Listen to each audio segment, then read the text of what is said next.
Bom, muito bem, pessoal, muito bem-vindos todo mundo. Nossa disciplina de seminários do PPGFA. Hoje a gente conta com a presença da minha amiga Ohana, lá de Campinas. Ela vai apresentar para a gente um pouco lá sobre os Sírios, o trabalho dela. E é um prazer ter você aqui, viu? Eu gosto sempre de trazer pessoas de outras áreas também, para dar uma visão mais geral sobre as coisas. E, Ana, a palavra é sua, você tem o tempo que você achar necessário. Geralmente a gente deixa ali em torno de 50 minutos, uma hora. Mas se você quiser ficar com a gente aqui mais tempo, fica à vontade. Tá bom, tá certo. Eu não vou deixar os meninos entediados, não, os bichinhos. Primeiro, obrigada, Emilson, pelo convite. É sempre um prazer falar com esses programas de pós-graduação, divulgar os Sírios, divulgar a Linguê em especial, que é a linha que eu venho atuando, tá? Eu sou química de formação. Hoje eu atuo como, digamos que responsável pelo programa de biologia, interface biologia e química, biofísica e ambientais na linha Embuia, que é a linha dedicada à espectroscopia de infravermelho. Então, organizei essa apresentação, primeiro apresentando o campus do CNPEM, para quem não conhece um pouco. Eu vou falar um pouco do acelerador e, em seguida, eu vou dar alguns exemplos práticos de ciência que pode ser feita na linha Embuia, tá? Eu já fiquei sabendo, tive um spoiler aqui, que o pós-doc daqui do grupo, Flávio, vai falar semana que vem. Então, o Flávio, ele é físico, então ele vai poder falar um pouco mais profundamente e bem mais de matéria condensada do que eu, que vou ficar mais nessa interface química, mas eu vou estar sempre tentando linkar com exemplos que vocês possam aplicar na rotina de vocês, tá? Vamos lá. Então, para quem não conhece, o CNPEM é esse campus inteiro aqui, tá? Deixa eu pôr o point. O CNPEM é esse campus, ele abriga hoje, atualmente, 4 laboratórios nacionais, tá? O Laboratório LNBio, de Biociências, o Renováveis, que é o BR, o Nano, que é o de Nanotecnologia, e o LNLS, que é onde a gente abriga o Sirius, que é o nosso acelerador de 4ª geração. E também temos a ILUM, que é a nossa escola de ciências, que forma bacharéis ciência e tecnologia, tá? Formamos a primeira turma o ano passado, tem sido uma experiência inovadora, e eu acredito que para o pessoal que está entrando na graduação é uma experiência extremamente multidisciplinar. Então, eu achei bem legal quando o Emilson falou, eu trago outras pessoas de outras áreas. Isso é bem importante, eu acho que é uma coisa que a gente vem aplicando cada vez mais no nosso dia a dia, que é a multidisciplinaridade. Não existe a caixinha química, a caixinha biologia, a caixinha física, a caixinha astronomia. Existem essas ciências que se comunicam. Então, uma ciência muitas vezes é suporte para uma matéria, é suporte para outra, uma área embasa outra, mas essas caixinhas, a gente cada vez mais está querendo que essas caixinhas se conversem ou se conectem como um Lego mesmo, tá? Então, quando a gente pensa em acelerador de partícula, eu acho que vocês, né, vem na mente de vocês a primeira coisa, o CERN, né? Que o CERN é um dos aceleradores maiores, maior do mundo, né? Ele fica localizado hoje na Suíça. Mas o Sirius, embora seja também um acelerador de partícula, o funcionamento dele é bem diferente, tá? Porque quando a gente pensa no CERN, a gente vai chocar partículas altamente energéticas. Quando a gente está pensando no Sirius, a gente está pensando em observar como que esses elétrons vão interagir com essa matéria. Então, embora o Sirius também seja um acelerador de partícula, e quando a gente fala em acelerador, a gente lembra do CERN, o funcionamento dele é muito diferente. Eu acho que a gente pode entender essa diferença para a gente olhar o que é que a gente quer ver quando a gente pensa. Então, se a gente voltar aqui um pouco nesse slide, né, a gente vai ver que a gente tem a matéria ela tem moléculas, essas moléculas são formadas por átomos, núcleos, prótons, nêutrons, e se a gente quiser ir um pouco mais profundo, a gente chega até quarks, gluon. Tá? Então, aqui a gente vai ficar entender essa interação eletromolécula, eletromatéria, muito mais utilizando esse elétron que interage com a nossa amostra do que essa colisão de partículas para tentar entender níveis muito, muito energéticos, tá? Então, aqui, luz síncrotron. O que seria uma luz síncrona, né?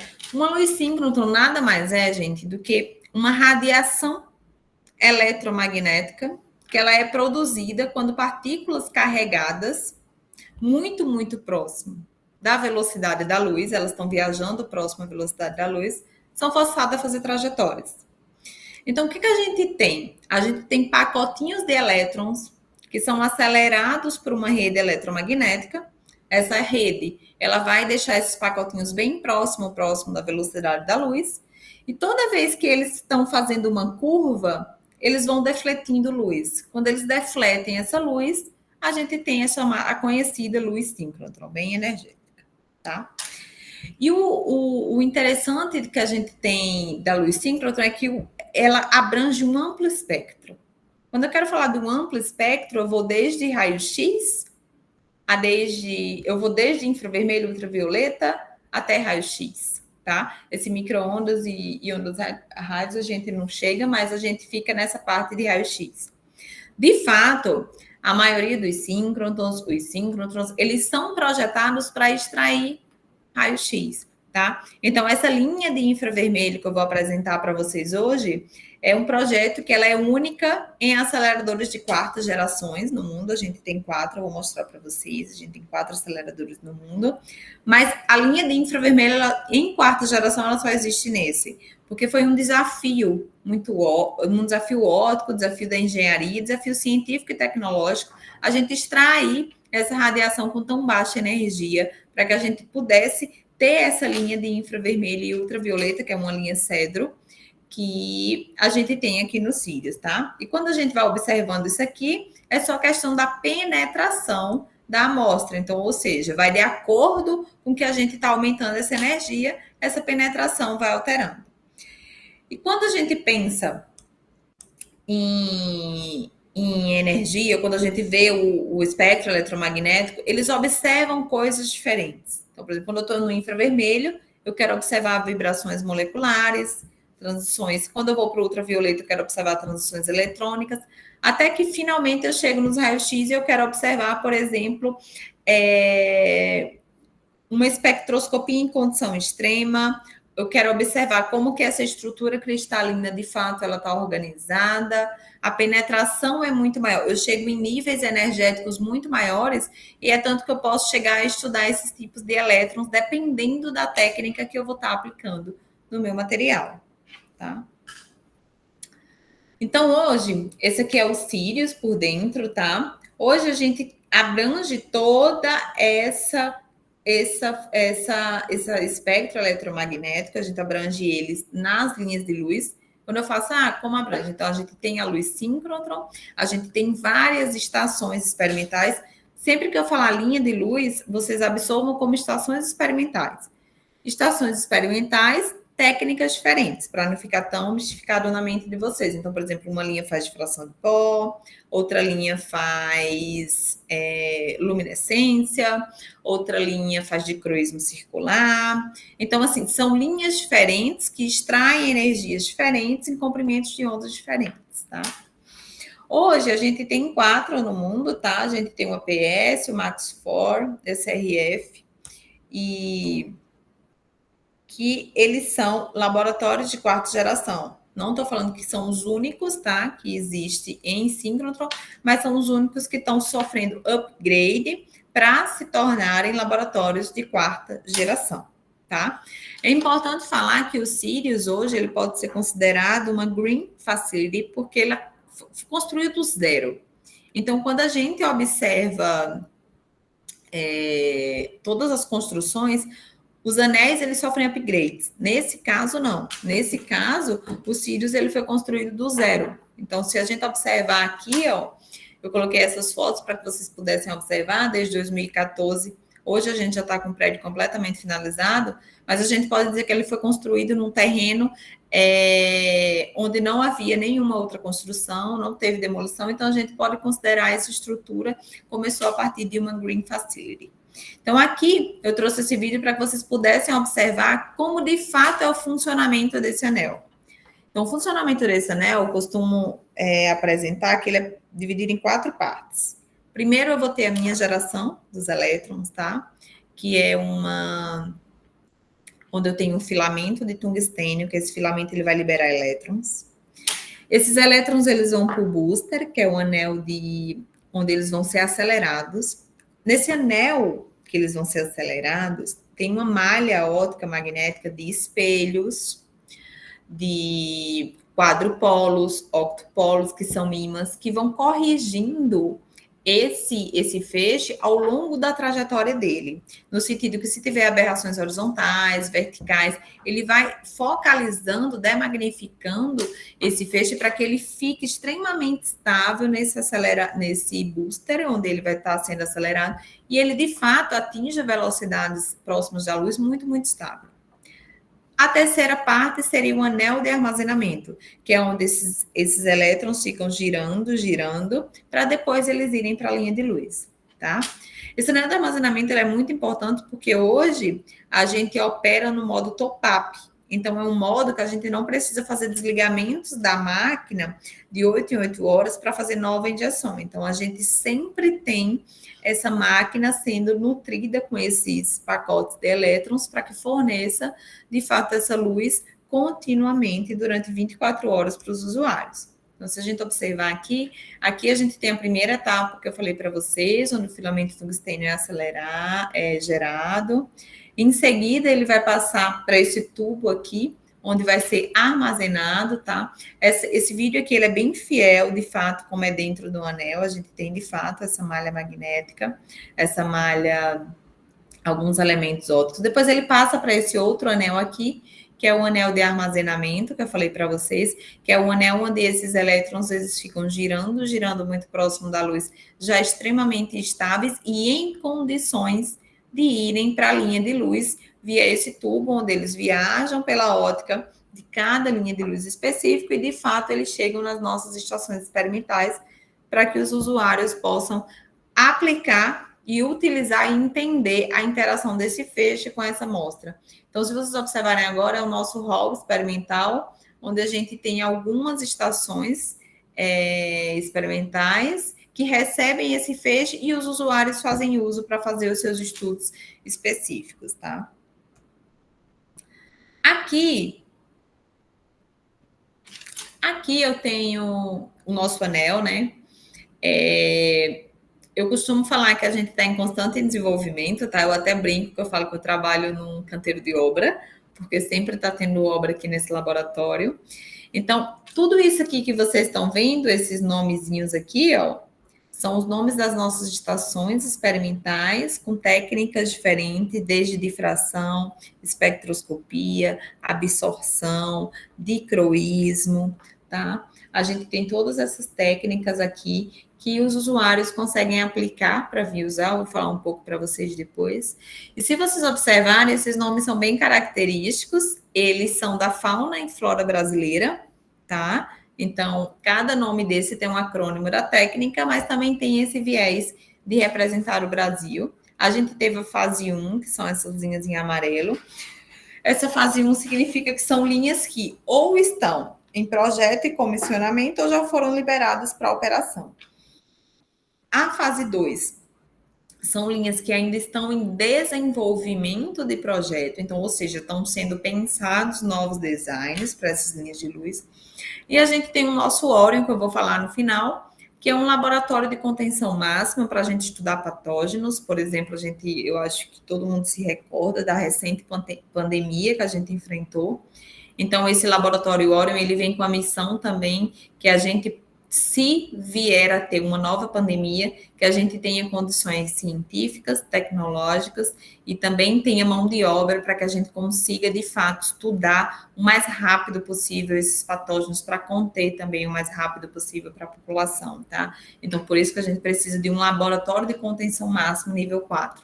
Quando a gente fala contenção máxima, o nível 4, a gente está falando de riscos, o grau do risco. Então, são patógenos que não podem ser tratados numa facility convencional, numa facility tradicional, porque a gente coloca a população em risco. Então, por isso que a gente precisa dessa facility.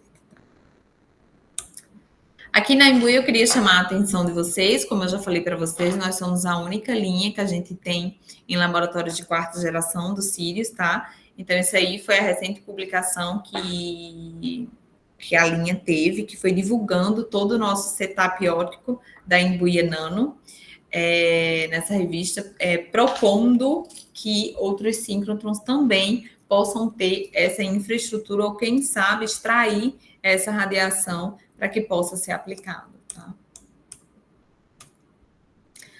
Hoje, o nosso grupo ele conta com Raul, que é o nosso coordenador, tá? Eu e Francisco, que somos os pesquisadores do grupo, e Tiago, que é o nosso especialista. Raul e Francisco, eles são físicos, eles são pesquisadores de fato da área da matéria condensada, tá? Da área de materiais, muito aplicada à matéria condensada.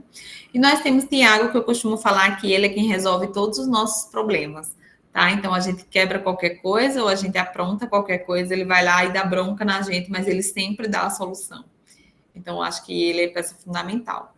A Imbuia hoje, esse aqui é o acrônimo dela, tá? E esse multiscale aqui que vocês conseguem observar é que a gente opera em multiscala. Então, hoje a Imbuia, ela conta com 2 estações experimentais, tá? A estação micro, que é uma estação que faz microespectroscopia de infravermelho, e a estação nano, onde ela faz nanoespectroscopia de infravermelho, tá?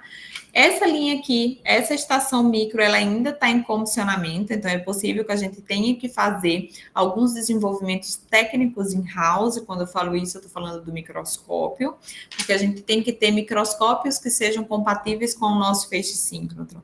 E nem sempre os nossos equipamentos comerciais, eles são apropriados para receberem o nosso feixe síncrotron. Então, por isso que a gente sempre tem que observar se a gente de fato está aproveitando todo o potencial dos Sirius ou se a gente precisa fazer desenvolvimentos in-house para chegar lá. Essa Imbuia Micro é um caso específico que talvez a gente vai precisar. A Imbuia Nano, ela está aberta para a comunidade de usuários, para receber propostas, para atender vocês, normalmente com síncrotron, tá?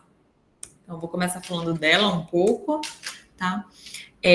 Como vocês já devem saber ou imaginam, né? Infravermelho tem muitos lasers, tá? Então, vocês devem perguntar, nossa, mas por que fazer um Sirius, utilizar essa radiação síncrotron para ter essa linha de infravermelho se tem muitos lasers que cobrem, né? E aí, uma das principais vantagens que eu vejo é que os lasers, eles têm chips. Quando eu falo chips, eu estou falando de regiões específicas que eles cobrem. Quando eu venho para o síncrotron, se vocês observarem aqui, a gente cobre uma faixa que vai de 500, estou falando centímetros ou menos 1, dá de 500 a 3.500, ou até a mais, dependendo do meu detector que está acoplado na linha. Então, em uma única medida, em um único espectro, eu consigo cobrir todo esse fingerprint aqui.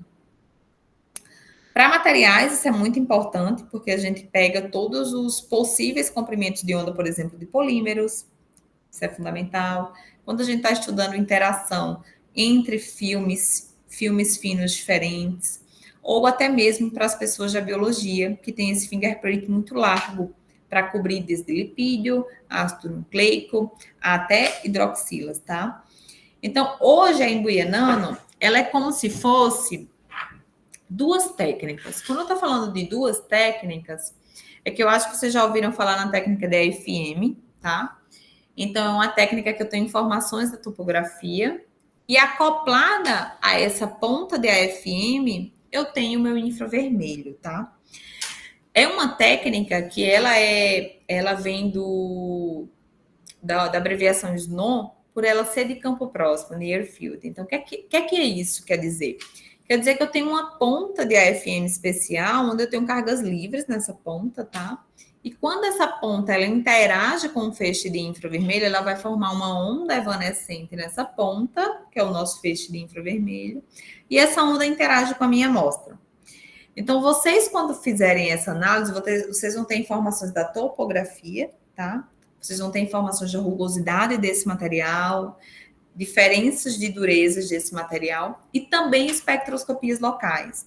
Então, por exemplo, para estudar filmes finos, então, se vocês têm heterojunções, Se vocês têm junções de mais de 2, 3 filmes em dispositivos, em sensores, e vocês querem entender como que eles estão organizados, então vocês vão ter informações tanto da rugosidade, da dureza de diferentes materiais, como vocês vão poder falar, inferir a partir da espectroscopia qual material que está formando aquele filme ali e como que está sendo a interação do filme A com o filme B, por exemplo. Que isso é muito importante para a gente ter informações de funcionamento de sensores, de dispositivos e aplicações na área óptica também, tá?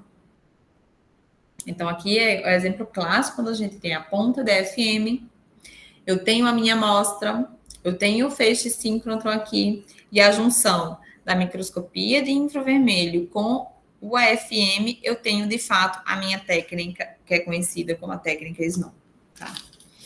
Aqui, o exemplo eu trouxe para vocês entenderem um pouco do que eu estava me referindo quando eu estava falando de amplo espectro. Então, se vocês observarem aqui, esse aqui é um espectro típico de um biomaterial, onde tem a presença de carboidratos, ácidos nucleicos, proteína e lipídio. E em um único espectro, quando eu falo em um único espectro, é em uma única medida.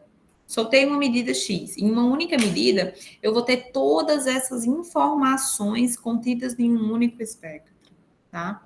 Então, com laser eu também poderia ter, de fato, mas eu teria que usar várias medidas, porque eles têm uma restrição de chips. Aqui é também um exemplo mais voltado para a biologia vegetal, tá? Mas aqui, se vocês observarem todos esses comprimentos de ondas que estão relacionados com proteína, com fenol, com celulose, tudo isso aqui a gente consegue cobrir em uma única medida. Então, por isso que é importante a gente ter esse espectro, ter esse síncrotron acoplado a essa linha de infravermelho. Tá? Esse aqui é um exemplo de 2 polímeros, tá? Esse aqui é um padrão que a gente tem na linha de PS e PVAC, tá? São 2 tipos de polímeros diferentes. Isso aqui é um exemplo clássico que eu trouxe para vocês entenderem quando eu estou falando de espectroscopia pontual para identificação de diferentes materiais. Então, se a gente observa que essa estrelinha vermelha que está relacionada com PVAC e essa estrelinha azul que está relacionada com PS, e a gente vai para o espectro de FTIR deles, é completamente diferente, tá? Esse espectro FTIR, eu costumo falar que ele é o fingerprint de toda a amostra. Então, da mesma forma que a gente tem impressão digital, um filme de poliestireno tem, uma proteína tem, um sensor também tem, uma célula tem, uma nanopartícula tem. Então, todo mundo tem a sua impressão digital. Então, esses espectros aqui é a nossa impressão digital. Então, a partir desse espectro, eu consigo inferir que, de fato, eu tenho 2 composições diferentes. E essa outra imagem aqui é a imagem de absorção óptica. Então, por exemplo, eu consigo observar qual polímero ele está absorvendo mais esse FTIR, tá? E a gente consegue distinguir, por exemplo, organizações desses materiais. Tá?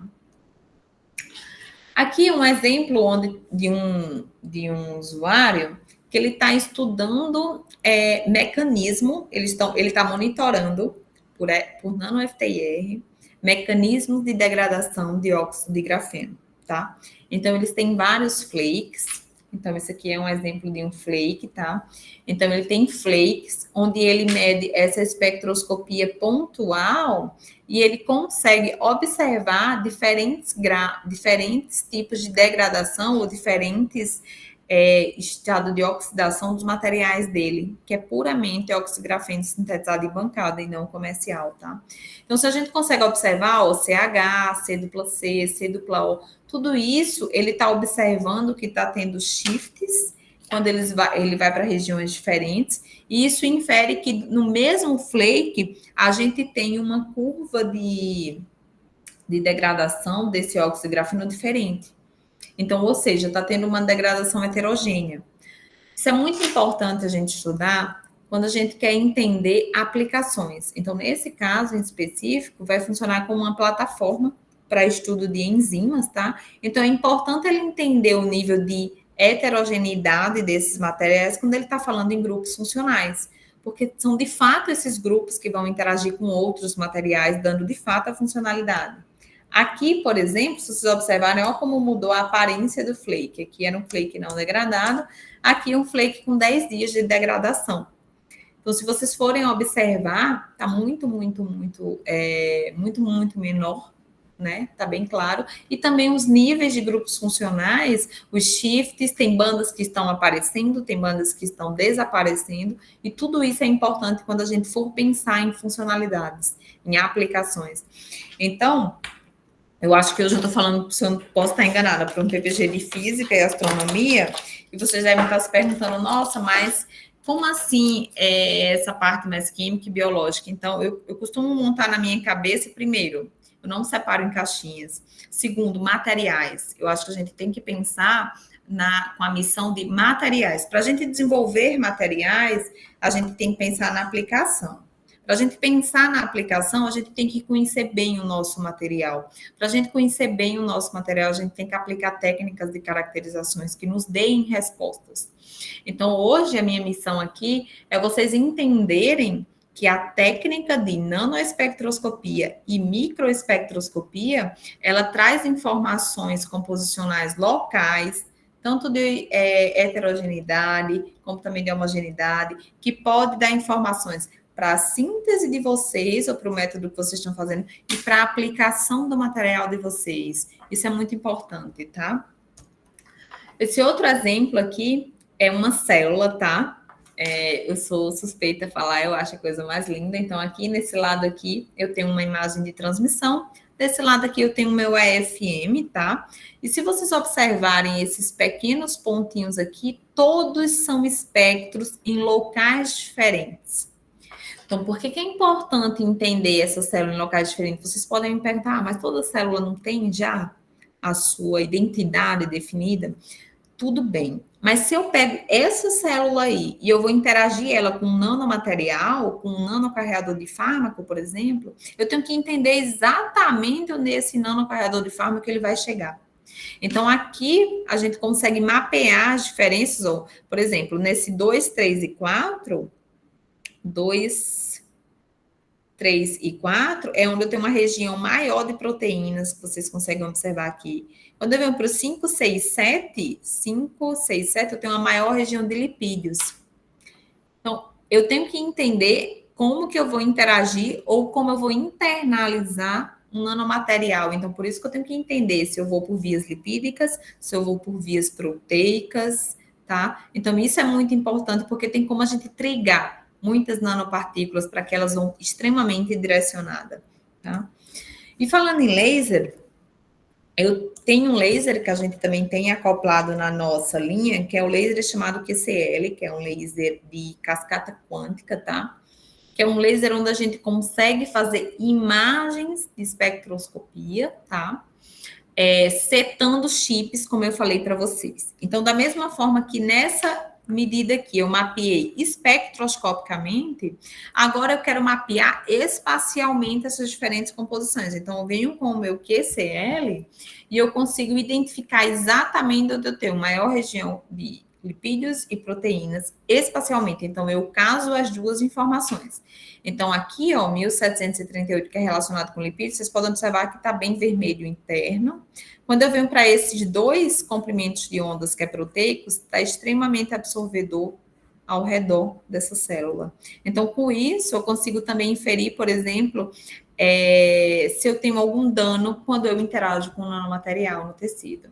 Tá? Então, hoje, na linha, a gente é capaz de fazer tanto espectroscopia pontuais de alta resolução, com alto sinal ruído, com síncrotron, como a gente consegue fazer imagens, tá? Que vão ser mapeadas a partir do laser QCL, tá? Isso é muito aplicado para estudar heterojunções, filmes finos, diferentes filmes finos, lembrando que nessa técnica vocês têm que ter o cuidado de...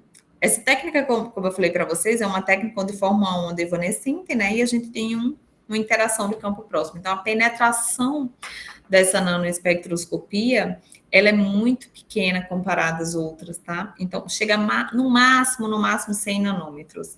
Então, a gente tem que ter cuidado quando a gente pensa em crescimento de diferentes filmes finos, heterojunções, para que a gente não perca informações ficando só na superfície, tá? Aqui, eu falei para vocês também que, no resumo que eu mandei para a Emilson, eu ia falar um pouco de desenvolvimento de ambientes de amostra. E hoje, um dos nossos gargalos que nós temos na aplicação da técnica de infravermelho é em ambientes líquidos. E hoje, cada vez mais, a gente vem querendo medir ambientes líquidos, porque é o ambiente mais real próximo nosso, não tem como. Só que, assim, quando eu tenho um líquido, a minha água ela absorve tudo. Então, hoje, a gente vem desenvolvendo, né, alguns ambientes de amostra. Eu estou à frente desse projeto no desenvolvimento de pequenas piscinas, onde eu possa ter diferentes tipos de materiais internos aqui, que eu consiga atravessar essa membrana e fazer medida do material que está aqui embaixo, nutrido com água. Então, aqui é um exemplo clássico de prova de conceito, que foi publicado, que eles analisaram células. Então, eles pegaram essas células, colocaram nessa piscininha e eles analisaram o seu ambiente real. Porque, embora essa técnica de infravermelho, ela tem a vantagem dela não utilizar marcadores, né? Porque a gente analisa os modos vibracionais naturais. Então, eu não preciso marcar, não preciso rastrear. Mas eu preciso fixar, eu preciso cortar, eu preciso que o meu material ele esteja adequadamente, ele esteja preparado, adequado para a minha técnica. Eu sempre falo, o sucesso da minha medida ele anda em conjunto com o preparo da minha amostra. Então, são várias etapas que vocês têm que irem construindo no conhecimento que são interligadas. Então, a técnica, ela não opera sozinha. A técnica, ela opera dependendo do meu preparo de amostra, se está compatível com aquela técnica. Eu consigo levar a técnica para o estado da arte. Então, aqui é um exemplo clássico de um porta-amostra que ele está sendo desenvolvido para ser disponibilizado para a comunidade fazer medidas em líquido. Esse outro ambiente de amostra é um ambiente onde ele utilizou grafeno, tá? O grafeno, ele funcionou como uma antena para o meu material, e aqui embaixo eu tinha proteínas em diferentes líquidos. Então, a partir desse setup experimental, foi possível entender como que as proteínas, em específico a HSA, é uma proteína padrão, ela se comportava em diferentes líquidos, como o DMSO, como esse aqui, K2HPO, que é o fosfato, PBS. Então, como que ela se comportava em diferentes líquidos? Por quê? Porque entender como essa proteína se comporta em diferentes líquidos é entender a funcionalidade dela, a aplicação que eu posso dar para ela, tá? Então, isso é muito importante. Falando um pouco de preparo de amostras, tá? Hoje, a gente utiliza um substrato para infravermelho, que ele é bem compatível com a técnica, que é um substrato de ouro. Então, eu tenho wafers de silício, onde eu faço sputter de ouro, tá? E aí fica um filme fino de ouro nesse substrato. E é muito importante que a gente tenha esses substratos disponíveis para vocês, porque, por exemplo, o ouro, ele é capaz de refletir até 98% da minha técnica, da minha radiação de infravermelho. Então, ou seja, eu tenho o meu ouro, eu tenho a minha amostra, o infravermelho interage com ela. Eu não vou ter perda do infravermelho por absorção do meu substrato para o ambiente. Eu vou mandar o sinal para o detector, porque ele é capaz de refletir toda essa radiação. Então, aqui é um exemplo clássico, onde pegamos substratos de ouro e foi crescido proteínas relacionadas com a doença neurodegenerativa Alzheimer em específico, tá? Então, a gente sabe que essa doença ela é causada por uma transformação da folha beta dessa proteína, tá? Então, foram analisados tanto o transgênico como o normal, para a gente tentar entender a correlação dessa mudança da folha beta com a doença de Alzheimer. E se a gente observar, aqui a gente tem o FM, aqui a gente tem a amplitude onde a gente está absorvendo, e aqui é uma análise com o laser QCL, onde ele setou diferentes proteínas, diferentes regiões das proteínas, que são essas duas, para observar como que tem diferença entre um transgênico e um saudável, tá?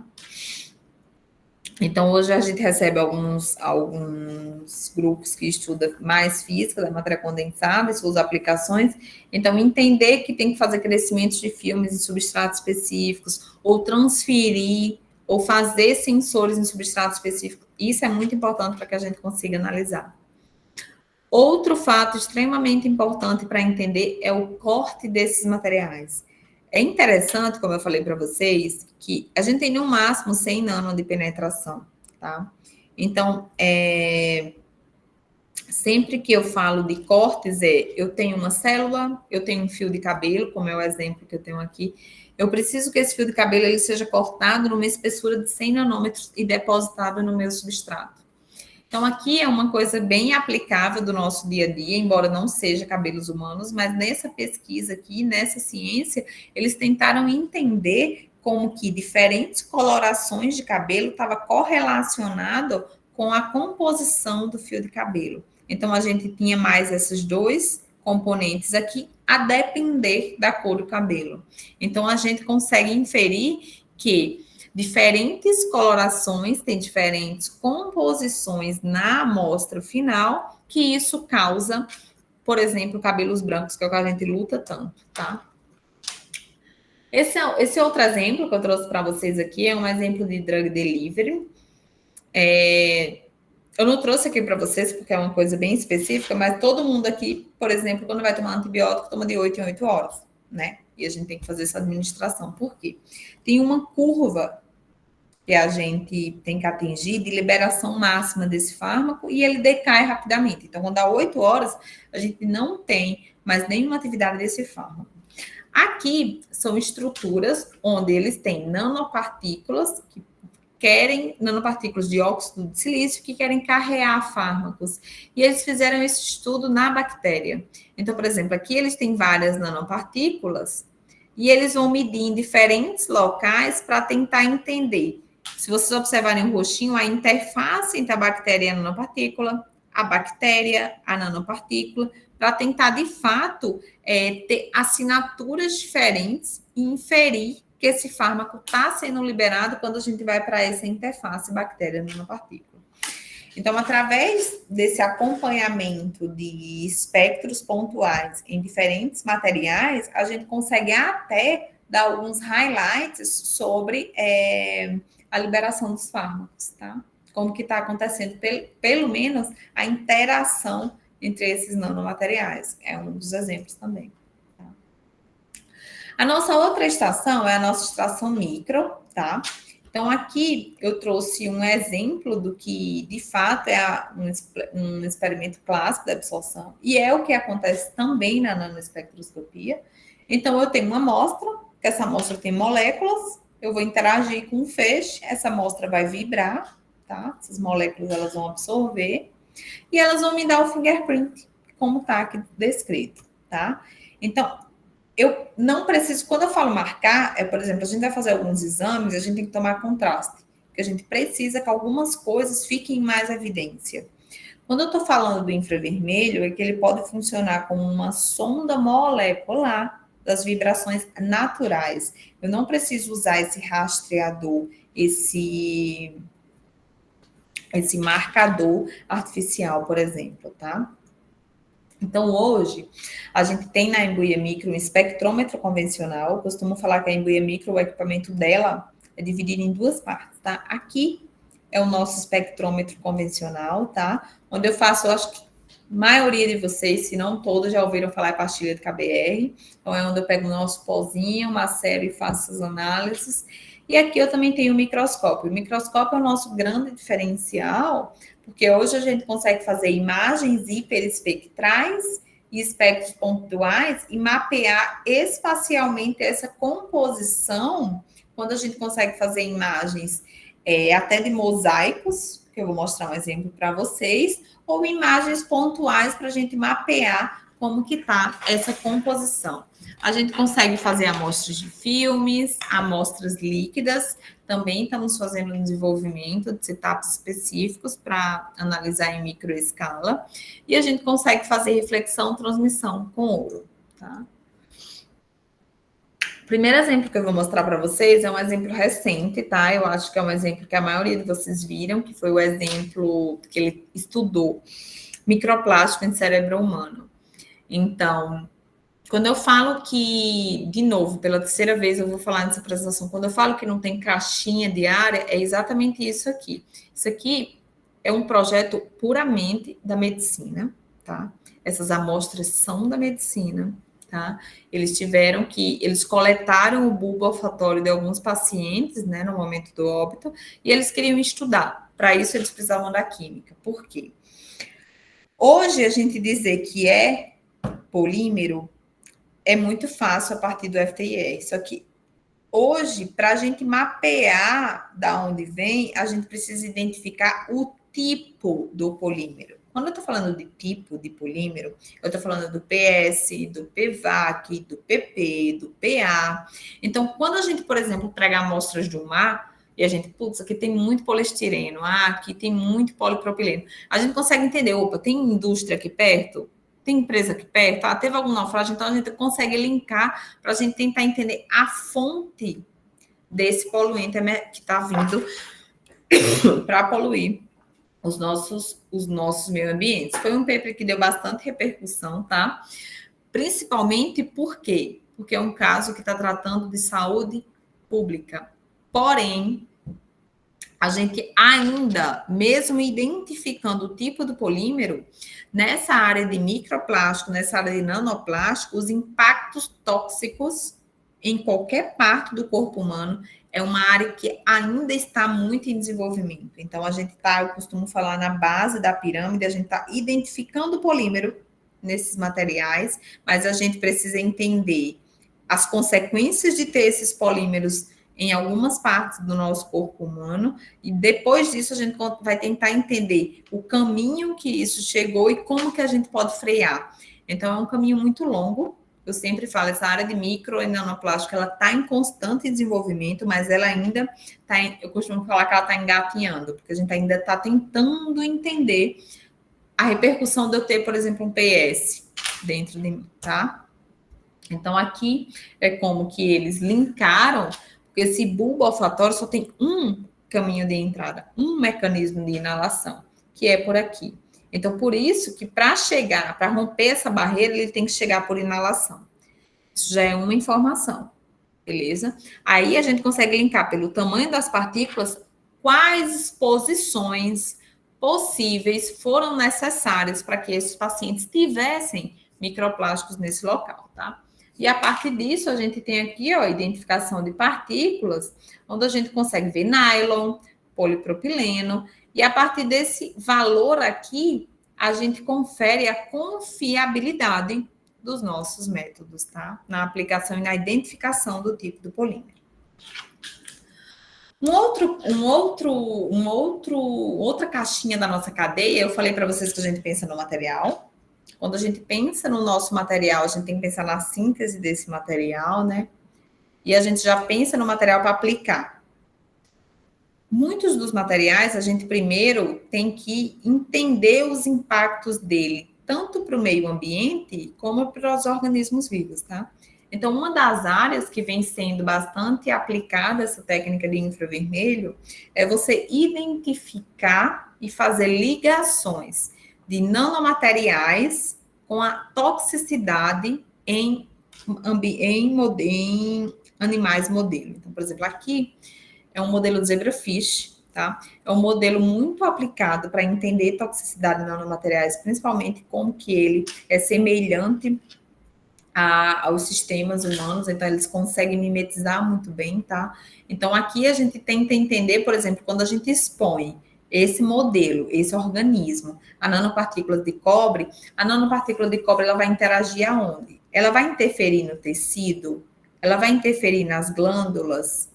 Então, a gente tenta entender a partir de assinaturas espectrais como que ele vai interferir. Então, aqui, já estou começando a colocar a imagem de infravermelho, onde, por exemplo, essa imagem mais em vermelho é relacionada com proteína. Então, eu peguei essas duas regiões, filtrei essas proteínas, né? Integrei essa área e gerei uma imagem. Então, agora eu tenho que mapear esse mesmo modelo exposto a nanomateriais e tentar entender esse mecanismo de imageamento por infravermelho para entender a assinatura espectral e correlacionar com a toxicidade dos materiais, os efeitos dos nanomateriais nesses modelos. Tá? Um outro exemplo que vem sendo estudado, e aí, quando eu falo que a embuia multiscala, eu gosto muito, porque eu consigo permear as duas escalas muito rápido. Então, essa célula aqui é a célula da nossa pele, tá? Um queratinócito. E se vocês observarem, essa medida aqui, ó, é uma medida que ela foi feita na microescala. Então, vocês não conseguem ver esses cabelinhos que tem aqui. Quando a gente vai para a nanoescala, a gente já consegue ter essa resolução maior. E por que é importante a gente permear essas duas escalas para entender? Porque se vocês vierem para essa imagem abaixo, isso aqui são nanopartículas que a gente está internalizando dentro dessa célula para atuar como carreador. E eu preciso entender na nanoescala, no nanodetalhe, como que essas nanopartículas vão internalizar. Embora a microescala ela traga informações muito valiosas do book, é uma cadeia, tá? Então a gente entende o book muito bem e a gente vai para os detalhes da nanoescala, porque a gente consegue entender que materiais têm comportamentos diferentes quando estão em escalas diferentes, tá? Então, por isso que é tão importante a gente fazer essas caracterizações mais completas para que não passe nada despercebido. Aqui é um outro estudo onde a gente tentou entender modificações no DNA de fungos, tá? Quando eles são expostos a compostos orgânicos voláteis. Então, para a gente entender o DNA de um fungo, a gente tem que estudar o fosfato. Como o fungo normal, natural, ele tem um fingerprint, uma impressão digital, quando a gente expõe ele a um composto orgânico volátil, se esse fungo estiver sofrendo alguma coisa, ele vai sofrer deformação do DNA. Se ele sofrer deformação do DNA, a minha impressão digital vai mudar. Então, com isso, eu consigo inferir, por exemplo, quebra da cromatina a partir de determinado composto orgânico que ele foi exposto. Tá? Isso aqui foi um estudo bem interessante. E eu falei para vocês também que tinha o desenvolvimento de tecnologias para embuia micro também, microescala. Então, quando a gente vai estudar na microescala, aquelas piscininhas, elas são bem valiosas, mas a gente está estudando na nanoescala, então são materiais muito específicos para interagir com a ponta DFM. Quando a gente vai para a microescala, tem uma tecnologia que é conhecida como a tecnologia microfluídica, que é uma tecnologia que ela manipula fluidos em microcanais. E teve uma pesquisadora que ela relatou que se eu tenho um microcanal com espessura de 10 microns, o sinal do infravermelho não é absorvido pela minha água. Então, com isso, ela permitiu que a gente pensasse em dispositivos microfluídicos, que são dispositivos que têm microcanais, para estudar, por exemplo, células em vivo, crescimentos de biofilmes, por exemplo, biofilmes que são crescidos em catéter quando a gente sofre infarto, por exemplo, tem muitos biofilmes crescidos. Então, a gente tentar entender como que esses biofilmes crescem em condições dinâmicas, o mais próximo da realidade. Então, aqui é um dos exemplos de construção, desenvolvimento in-house, né, de dispositivos microfluídicos compatíveis com a técnica de infravermelho, que será disponível para vocês, para a comunidade de usuários. E aqui, em específico, nesse canal, ele é um canal em linha reta, mas a vantagem também de ter esses dispositivos é que a gente consegue ter designs diferentes de microcanais. Então, eu consigo ter serpentinas, se eu quiser um fluxo mais agitado, consigo ter degraus se eu quiser pôr barreiras para alguns elementos, consigo ter fluxo contínuo também, se eu quiser em linha reta. Então, é uma tecnologia bem maleável no sentido de design de microcanais e aplicação. Tá? Aqui é um exemplo de estudo do ciclo de vida de biofilmes. Então, é importantíssimo a gente estudar esses biofilmes, essas bactérias no seu ambiente nativo, porque é muito complexa essa formação do biofilme, essa interação entre bactérias e o estágio que ela vai estar forte. Então, por exemplo, quando eu estou falando de biofilmes, para desmistificar na mente de vocês, eu estou falando, por exemplo, da cárie do nosso dente. A cárie do nosso dente é um biofilme, tá? Quando a gente sofre aquelas feridinhas, por exemplo, que forma aquela camadinha, que a gente tem que ficar passando metiolato, por exemplo, ali é um biofilme bacteriano. Só que tem alguns desses biofilmes que ele ganham resistência a antibiótico. E é por isso que a gente precisa entender esses estágios aqui, ó, de interação entre bactérias e no seu ambiente nativo, para a gente conseguir entender quando que a gente tem que atacar com um antibiótico para a gente conseguir frear o crescimento desse biofilme. Ou melhor, quando que a gente tem como que a gente vai saber o momento exato de atacar a partir de respostas entre essa interação entre bactérias. Então, esse é um projeto também que eu venho desenvolvendo, tá? Para o estudo de desenvolvimento de biofilmes bacterianos. Aqui é uma aplicação do dispositivo microfluídico para estudar células no seu ambiente nativo, tá? Então, é importante também vocês entenderem, por exemplo, o ciclo celular. Então, entender ciclo celular no seu ambiente real, você permite entender, por exemplo, putz, deveria ter colocado minha nanopartícula agora, porque é a hora que ela está em determinado ciclo celular. Então, por isso que é mais uma tecnologia aplicada. Esses dispositivos também vão ser muito valiosos para estudar, por exemplo, baterias, tá? Para estudar eletroquímica em solução também. Então, é uma parte mais voltada para a interface física, química. Por quê? Porque a gente consegue ter sensores e dispositivos em líquido, a gente consegue mimetizar essas correntes, por exemplo, em ambientes líquidos, tá? Para finalizar, antes de eu falar de aplicações propostas e tal, eu queria falar para vocês um pouquinho do nosso Orion, tá? Que eu falei para vocês lá no início. O nosso Orion é o nosso primeiro laboratório, né, de contenção máxima. É um projeto que o Brasil tem que se orgulhar bastante em estar sediando, porque nos coloca na prevenção e na atuação de saúde pública no ranking lá em cima, tá? Então, hoje, a gente não quer, de fato, ter uma nova pandemia, mas se vier a ter, a gente quer ter condições científicas, tecnológicas, para entender o mais rápido e conter os danos dessa pandemia. Então, para isso, a gente está desenvolvendo esse Orion, tá? O Orion é um laboratório onde ele vai conter tanto NB2, NB3 e NB4, como eu falei para vocês, isso aqui são laboratórios de níveis de risco que vão crescente. A gente também tem a microscopia eletrônica, a criomicroscopia, e tem as linhas de luz, que é o grande diferencial. Hoje, no mundo, a gente tem alguns laboratórios de contenção máxima, mas laboratórios de contenção máxima que tenha 3 linhas vindo do síncrotron para tentar entender em nível celular, tecido e animal, nós somos os únicos no mundo que estamos implementando essas linhas de luz dentro de um laboratório de contenção máxima. Então, para quem não sabe, né, o Orion, ele tem esse nome porque o Sirius é a nossa estrela mais brilhante da constelação e a gente tem o cinturão de Orion, que são as 3 estrelas, que são as nossas 3 linhas de luz que, de fato, vão adentrar para o nosso Orion. Então, a gente tem a hibisco, tá? Que vai ser possível entender pequenos animais. A gente tem a timbó, que vai ser possível estudar tecidos, tá?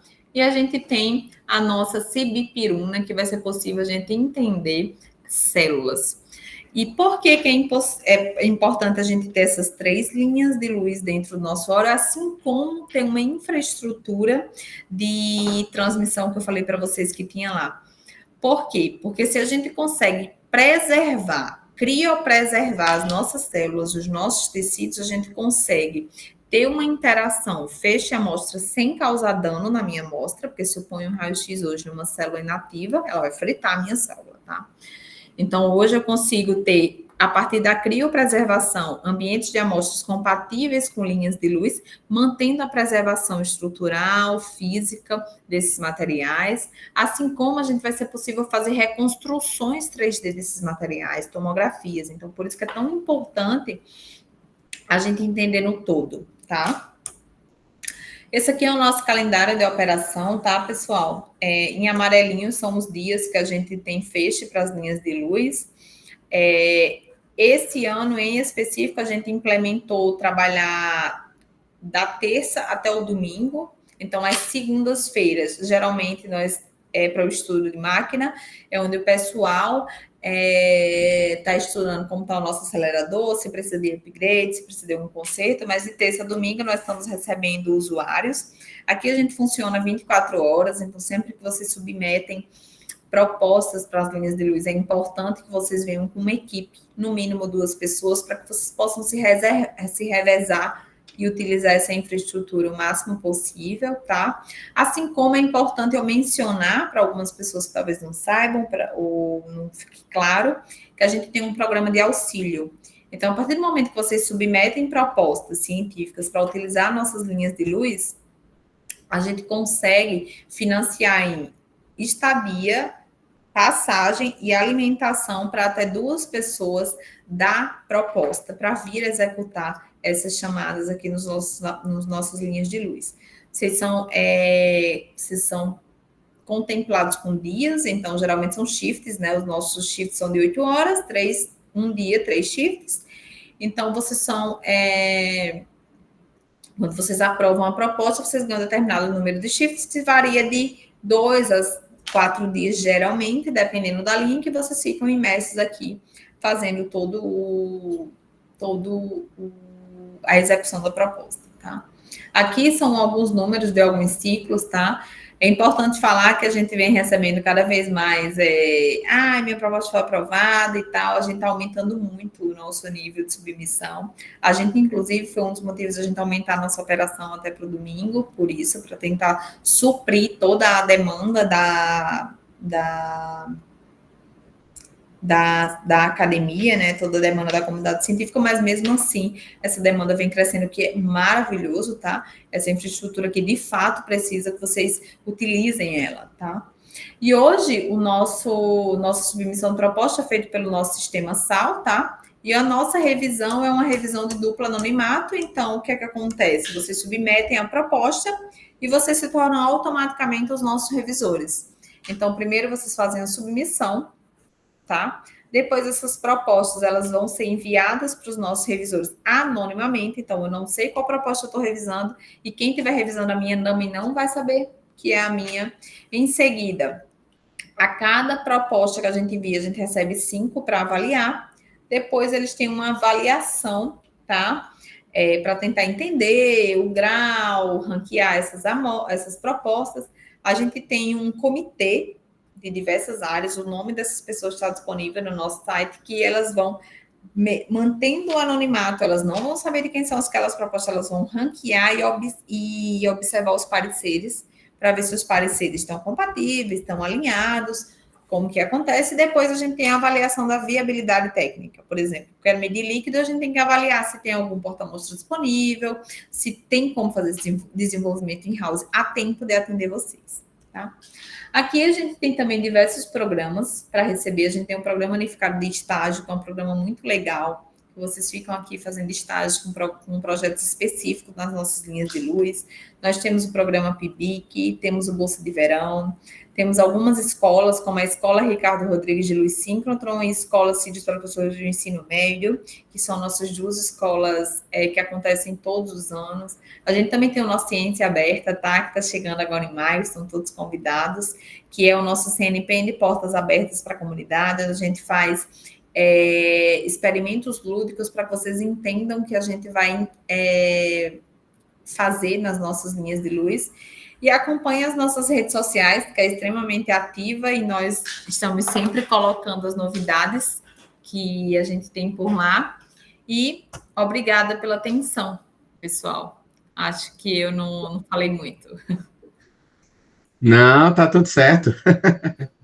Deu tempo certinho. Que bom. Vou parar a gravação aqui.